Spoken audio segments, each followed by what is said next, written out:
सुनील जी, स्वागत है आपका।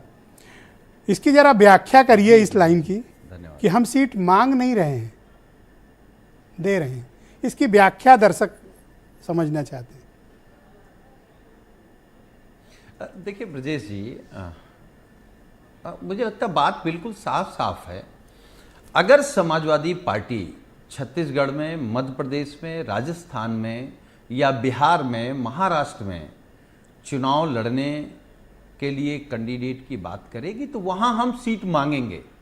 वहां क्योंकि हमारे पास कुछ है नहीं, कोई सीट नहीं है, तो दूसरों की सीटें हैं, तो वहां तो हम मांगेंगे। लेकिन अगर उत्तर प्रदेश की बात आएगी तो उत्तर प्रदेश में तो स्वाभाविक है कि हम अपने इंडिया गठबंधन के जो परिवार के सदस्य हैं, जो पार्टियां हैं, उनको हम देंगे। अगर राजनीति में आप यही तो पैमाना लगाएंगे कि भाई वोट ऑफ परसेंटेज किसका है, कितना है, 2014 में किसका कितना था, 2019 में कितना था, 2022 में कितना है, उसी आधार पर तो तय करेंगे। तो मुझे लगता है कि मैं आपसे जानना चाहता हूं कि टिकट डिस्ट्रीब्यूशन का फार्मूला क्या अपनाएंगे? 2009 यानी 2009 और 2012 का विधानसभा, या 2014, 2017 या 2019, 2022, कौन सा फार्मूला लगाएंगे? देखिए, हमारे नेता माननीय अखिलेश यादव जी ने एक बात बिल्कुल साफ कही है और कई बार कही है मीडिया के माध्यम से और जनता के बीच भी, कि हम उत्तर प्रदेश में भारतीय जनता पार्टी को 80 की 80 सीटें हराना चाहते हैं। हराने के लिए हमें जो कुछ भी करना पड़ेगा, किसी को देना पड़ेगा, किसी को मनाना पड़ेगा, किसी को लड़ाना पड़ेगा, हम वो सारे काम करेंगे, लेकिन उत्तर प्रदेश से भारतीय जनता पार्टी का विजय रथ रोकेंगे। क्या समाजवादी पार्टी का ये बयान प्रेशर पॉलिटिक्स का हिस्सा है गठबंधन के बाकी दलों पर? नहीं प्रदेश, अच्छा किस पर प्रेशर? हमारे नेता ने कहा कि कांग्रेस के राष्ट्रीय नेता बैठते हैं, आदरणीय सोनिया गांधी जी बैठती हैं, राहुल जी बैठते हैं, कांग्रेस के राष्ट्रीय अध्यक्ष जी बैठते हैं, तो वहां बात हो जाती है। तो फिर मैं तो आपके कार्यक्रम के माध्यम से सुरेंद्र राजपूत जी बैठे, उनसे भी कहूंगा कि कम से कम अपने कुछ छोटे नेताओं से ये कह दीजिए कि बयानबाजी बंद करें। आप छोटे नेता किसको कह रहे हैं?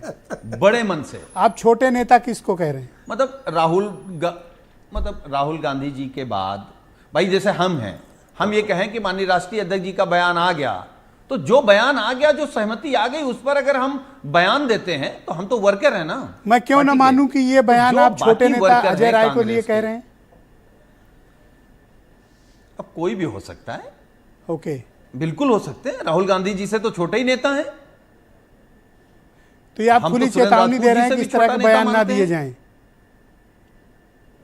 नहीं, ये अनुरोध कर रहा हूं। चेतावनी क्या है? आपस में एक परिवार में चेतावनी नहीं दी जाती, अनुरोध किया जाता है। सर, बात जब पब्लिक डोमेन में आ गई तो अब आपके घर के भीतर की बात नहीं रह गई।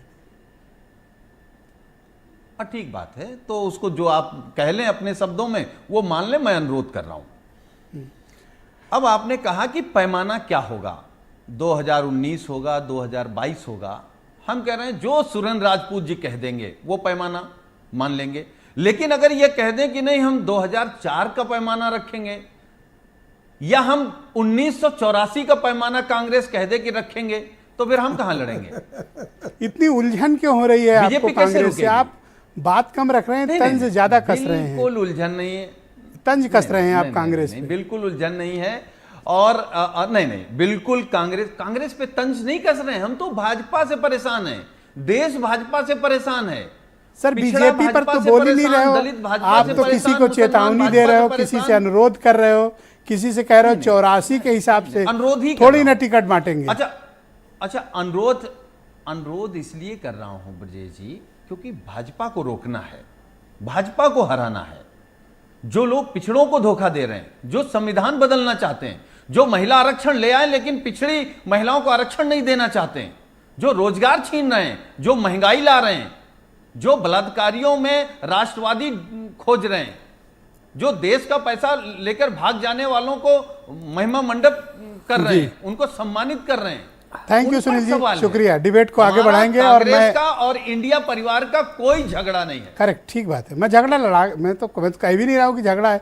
तो आपकी बातों से ऐसे तंजिया लहजे में आज आप बात कर रहे हैं, चिंता हुई मुझे सुरेंद्र।